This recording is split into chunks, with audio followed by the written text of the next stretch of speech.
Hey guys, it's Coach Jen. Welcome to day 2. Yay! It's first day of the week. All right, so big thank you to everybody who posted their pictures today of their families. It's great to see pictures of you and get to know you a little bit.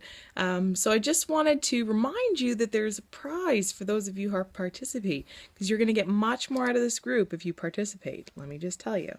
So, all right, so I wonder what the prize is going to be. Okay.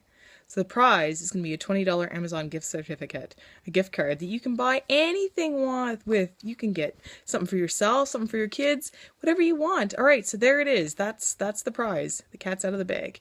Okay, so today I want to talk to you about food cravings, because I know that food cravings are something that I really struggle with and a lot of people struggle with, and that you're going to find difficult this week.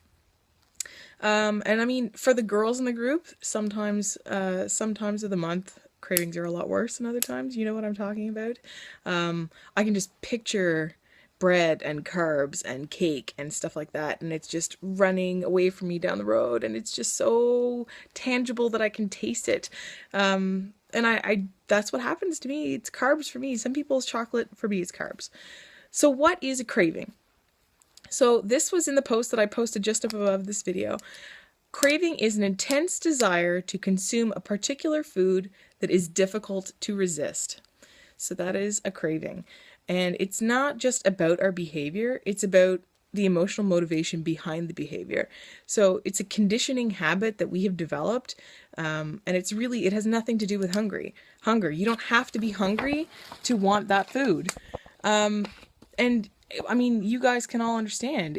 You've had a craving for something, and it has nothing to do with being hungry at all. You could have just eaten an entire meal and you could be craving this, like you could kill somebody for it. So sometimes it happens when you're feeling emotional. If you're really upset, or you're mad, or you're depressed, or you're anxious, or you're stressed or something, you go to food. So I have done it. It's how I ended up as overweight as I was. And I mean, my journey is not over and I still struggle with it, but emotional eating is a big thing a lot of people struggle with.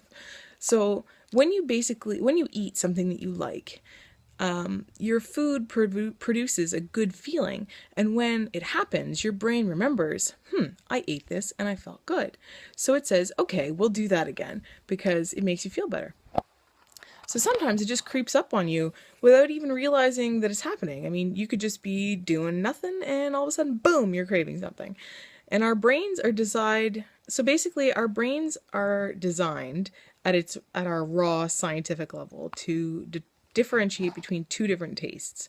You're talking about sweet, which back in the day when we were hunters and gatherers meant something that it was good and healthy for you, and something that's bitter, which would be something that's poisonous. So that's why when you're eating things like certain kinds of like plants and leaves and things that you normally wouldn't be eating, like an aloe vera plant or something, I mean, that's not poisonous per se, but something like that, it tastes bitter and you don't want to eat it.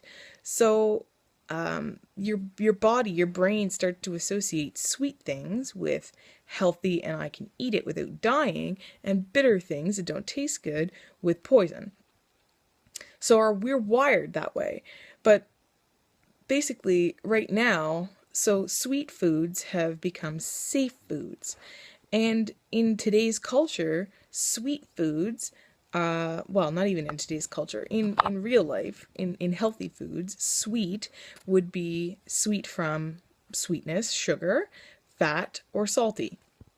So sweet foods like fruit would be a quick source of energy. Fat would be dense caloric food that will give you the calories that you need to live as a hunter-gatherer person. And salty would be how you conserve your water and fluids. So your brain's basically wired to reinforce that every time you eat.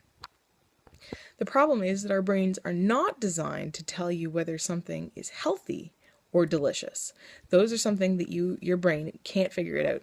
So you have to tell it. So when you're trying to find a nutritious food, when you're trying to find nutritious food versus delicious food, that's a conscious thing that you have to remember. That's not something that your brain is wired to figure out on its own. So about 50 or 60 years ago, when the quality of our food started dropping significantly, your body stopped being able to figure out what was healthy. And your taste buds are now being stimulated by things that are sweet and salty and fatty, thinking that they are good, healthy foods, and they can't differentiate between the things that are now killing people and what used to be good, healthy food. Basically, what happens is delicious food, which is tasty, tasty food, gets tied to that emotional response that we were talking about. So it's reinforcing this tie, this emotional connection between healthy, delicious food, which is not actually healthy anymore, and the emotional response, the feel-good response that happens when you eat it. So your brain could be sitting and in your head and telling you that the giant bowl of ice cream that you're eating is actually super nutritious. It's totally crazy, isn't it? Your brain is reinforcing bad behavior, which means it's not totally your fault. I mean, it is your fault because, I mean, we have to take ownership of our own decisions, but our brains are not wired to be helping us in this situation. So I guess what you need to think about today is you have to sit down and think about what are your triggers? What makes you crave for certain kinds of foods or food in general? I mean, some people don't have a craving for something, they just want to eat. So we'll talk about this more tomorrow, but we basically just have to identify it, and tomorrow we'll talk about how to deal with it and counteract cravings.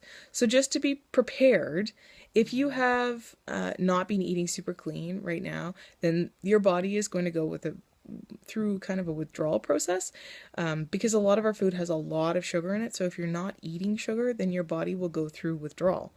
So stay strong. I believe in you. You can do it because I have done it and lots of other people can do it, but it's not always easy. So you can do it. And yeah, we'll talk again tomorrow. Thanks. Bye.